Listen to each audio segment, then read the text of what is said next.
العطر اللي بيقسم الناس نصين، في ناس بتعشقه وبتقول عليه ملك العطور، وفي ناس تانية مش طايقة تشمه خالص. هل هو فعلا أقوى عطر رجالي على مر التاريخ، ولا مجرد اسم كبير وخلاص؟ استنى معايا لآخر الفيديو على قناة سلطان المسك عشان أقول لكم الحقيقة الكاملة.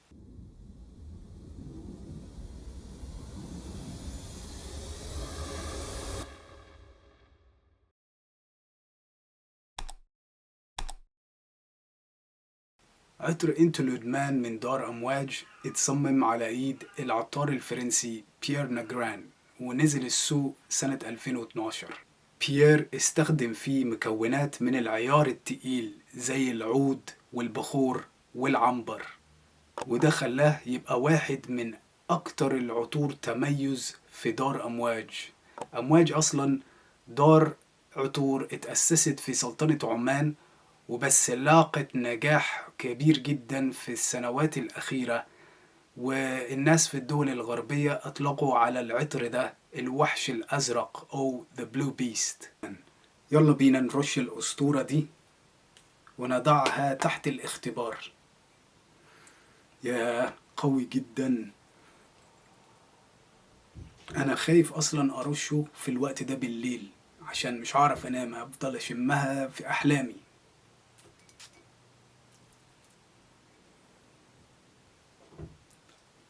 عطر جميل جدا.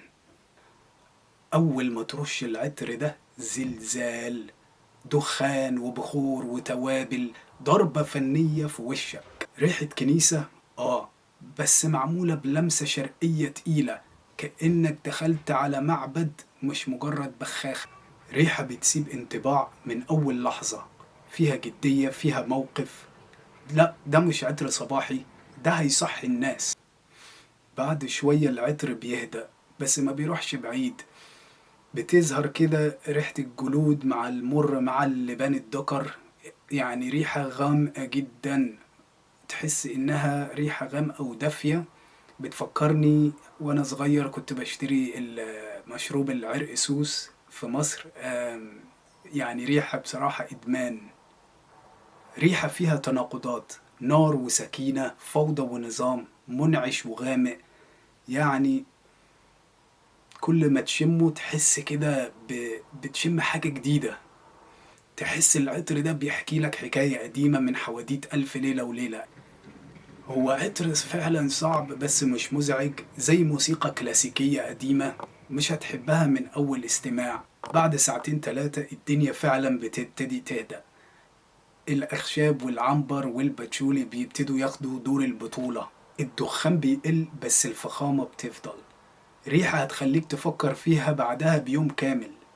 لو رشيت منه الصبح هتحس بيه بالليل وانت راجع. لا، هو عطر بيقعد وبيقعد باحترام، مش متسلط بس حضوره باين. انا لما حطيته على هدومي بالشغل وانا رحت على الشغل، انا كنت بشمه بعديها بثلاث ايام على لبسي. انا شخصيا اول ما جربته كنت محتار الناس بتحبه قوي كده ازاي، وبيطلقوا عليه ألقاب زي الوحش الأزرق أو الحوت الأزرق عشان اللونجيفيتي وقوة العطر والفوحان اللي فيه. بس مع مرور الوقت بقيت أحبه جدا، وبقيت أستنى فصل الشتاء عشان ألبسه، بقى جزء من شخصيتي في المناسبات الكبيرة. هو عطر مش بيقول أنا ظريف، لا، بيقول أنا موجود وليا هيبة. لو بتحب العطور اللي ليها روح مش بس ريحة، انت لودمان هيبهرك. جربه، سيبه وبعدين ارجع له، صدقني هتتفاجئ بنفسك. العطر ده مش لأي حد بصراحة، ده تجربة مش بس ريحة. فأنا أنصحكم تشتروا سامبل الأول أو تشموا في المحل اللي جنبكم قبل ما تستثمروا في إزازة كاملة زي ما أنا ما عملت. أنا بصراحة اشتريته بلايند باي، اشتريته من غير ما أشمه، وزي ما قلت أول مرة شميته يعني استغربت جدا من التناقضات اللي، يعني هو مش عطر لينير، يعني بيتغير مع مرور الوقت، فاهم؟ كل مرة تشمه بتلاقي نفسك بتشم حاجة تانية خالص. وبعتذر لكم ان انا بعمل ريفيوهات لعطور شتوية، لان بصراحة في اوائل الصيف عندنا اللي هي العطور الشتوية أسعارها بينزل وبيبقى فيه ديسكاونتس وكده، والعكس. ففي الصيف عندنا أسعار العطور الشتوية هي اللي بتقل، وفي الشتاء أسعار العطور الصيفية اللي بتقل. فهي دي أحسن وقت أنصحكم إن انتوا تشتروا فيه العطور النيش اللي هي التقيلة يعني، اللي فيها شخصية.